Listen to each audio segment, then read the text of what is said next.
Lorsqu'il évolue en forêt, ce professionnel sait qu'il peut faire de belles rencontres, mais il sait aussi qu'il a des chances de croiser une ou plusieurs tiques. Le plus gros des acariens, muni d'un rostre redoutable et assoiffé de sang.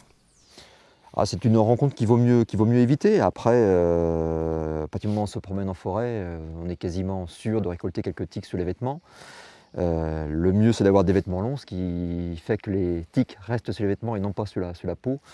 On va dire de la période du mois d'avril jusqu'au mois de novembre, voilà, il vaut mieux éviter les shorts en forêt et les bras nus en forêt, puisque là, du coup, on a des individus qui peuvent directement se fixer sur la peau.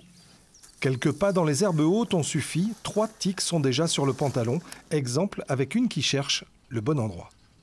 Et bien, elle va finir par mordre la peau pour faire ce qu'on appelle un repas sanguin. Et c'est lors de ce repas sanguin qu'elle peut transmettre la borréliose de Lyme, qui est donc une bactérie qui se trouve dans le système digestif de la tique, qui ensuite repasse dans le système salivaire, et c'est par la salive de la tique que la borréliose est transmise à l'homme. En forêt, la tique grandit en même temps que ses proies, au gré donc de ses repas sanguins. Ça va aller pour les plus petits individus, les larves de tiques, plutôt les rongeurs, style mulot, campagnol. Puis ensuite, pour les nymphes, on va passer sur des animaux un petit peu plus gros, renards, lapins, lièvres. Puis ensuite, pour les plus gros individus, on va pouvoir aller sur les cerfs, les chevreuils, sangliers et l'homme. À l'Office national des forêts, on sait bien tout cela. La maladie de Lyme est reconnue maladie professionnelle. En 2009, pour Michael, le risque est devenu réalité. Je travaillais sur des forêts sartoises et j'ai eu une piqûre de tique au niveau du bras, du pli du bras.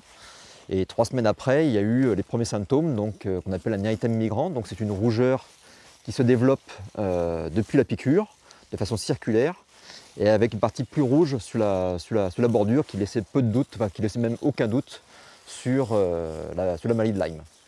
3 semaines d'antibiotiques ont réussi à stopper la maladie qui peut cependant revenir à la prochaine morsure de tique. Et comme la maladie de Lyme peut s'avérer très grave, mieux vaut avoir toujours sur soi un tire-tique. Et une fois que la tique est bloquée contre le fond du tire-tique, on tourne gentiment, tout en tirant, jusqu'à ce que la tique se décroche, sans forcer. De façon à ce que l'animal ressorte en entier et qu'on ne laisse pas le rostre dans la peau. Comme un homme informé en vaut 2, rien ne vous empêche de continuer à profiter de la forêt. Il faut juste ajouter quelques réflexes à la promenade, vêtements longs, observation et tire-tique.